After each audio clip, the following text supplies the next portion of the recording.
చేతగానితనాన్ని, తన ప్రభుత్వం యొక్క మరి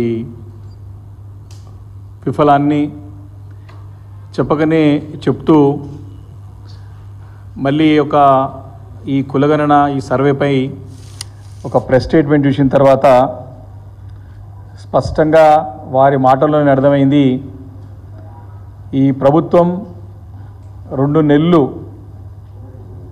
నెలలు సుమారు 200 కోట్ల రూపాయలు వెచ్చించి చేసిన సర్వే అంతా కూడా వృధా అని స్పష్టంగా వారి మాటలతోనే అర్థమైంది. వారి సర్వేతో తెలంగాణ రాష్ట్రంలో ఉన్నటువంటి 2 కోట్ల వెనుకబడుల తరగతుల వారు, బలహీన వర్గాల వారిని వంచే విధంగా, వారిని గాయపరిచే విధంగా ఉందని స్పష్టంగా వారి మాటలతో వారు చెప్పకనే చెప్తూ వారు ముందు పోయే ప్రయత్నం చేశారు. వారి తప్పులని కప్పుపుచ్చుకునే ప్రయత్నం చేశారు.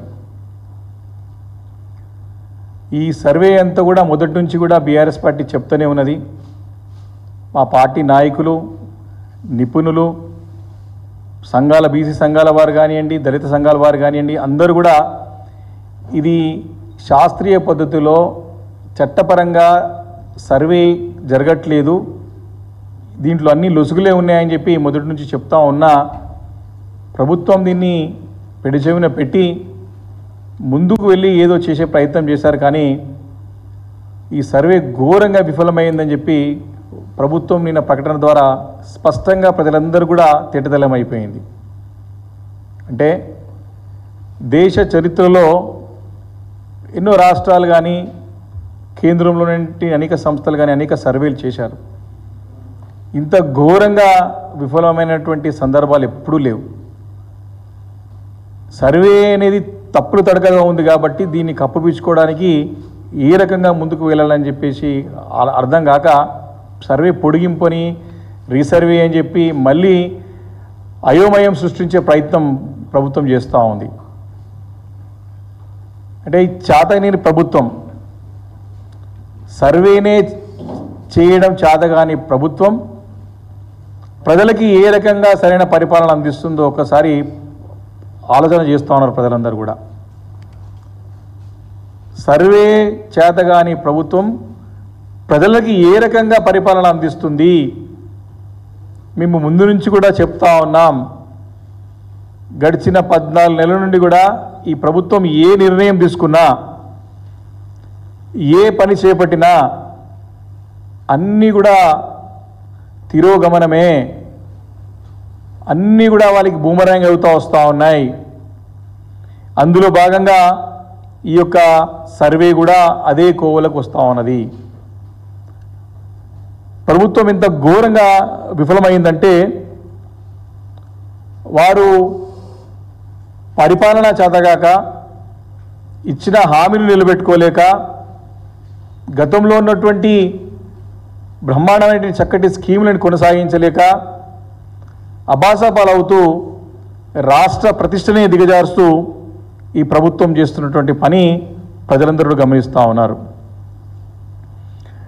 నిన్న ఉప ముఖ్యమంత్రి బట్టి విక్రమార్క గారు రీసర్వే అని కొత్త రాజకీయ డ్రామాకి తెరలేపినారు. బీఆర్ఎస్ పార్టీ అసెంబ్లీ వేదికగా చాలా స్పష్టంగా రీసర్వే చేయాలని చెప్పేసి మాతో పాటు అనేక కుల సంఘాల వారు, దళిత సంఘాల వారు, నిపుణులు, నిష్ణాతులు అందరూ కూడా రీసర్వే చేయాల్సని చెప్పి పట్టుబట్టినటువంటి సంగతి మనం చూసాం.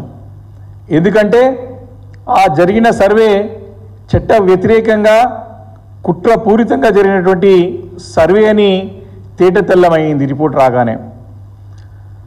ఈ సర్వే అంతా కూడా, మొదట జరిగిన సర్వే అంతా కూడా సొంత రాజకీయ ప్రయోజనాల కోసం అధికారాన్ని అడ్డు పెట్టుకొని కులాల లెక్కల్లో కూడికలు, అదేవిధంగా తీసివేతలు అనే ఒక కథ నడిపించి మరి ఈ సర్వే మొత్తం రిపోర్ట్ని ముఖ్యమంత్రి రేవంత్ రెడ్డి గారు తన లెక్కల పుస్తకంగా మార్చుకునే ప్రయత్నం చేశారని స్పష్టంగా మరి వారి యొక్క అసెంబ్లీ సమావేశంలో చర్చ జరిగిన సందర్భంలో తేటతెల్లమైంది.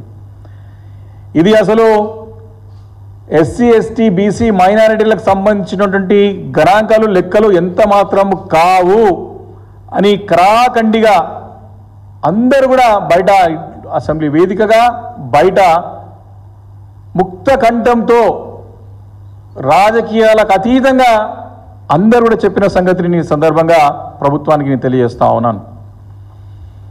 మేము అడుగుతున్నటువంటి రీసర్వే కానీ అదేవిధంగా అనేక సంఘాల వారు, ప్రజా సంఘాల వారు కానివ్వండి, బీసీ ఎస్టీ మైనారిటీ సంఘాల వారు కానివ్వండి, అందరూ కూడా అడుగుతున్నటువంటి రీసర్వే వేరు, ప్రభుత్వం చేస్తా ఉన్నటువంటి రీసర్వే వేరు, ప్రజల నుంచి ఉన్న రీసర్వే డిమాండ్ వేరు. మా రీసర్వే వెనకాల, ప్రజా సంఘాల రీసర్వే వెనకాల ప్రధానంగా బడుగులందరికీ న్యాయం జరగాలనే తాపత్రయం ఉన్నది.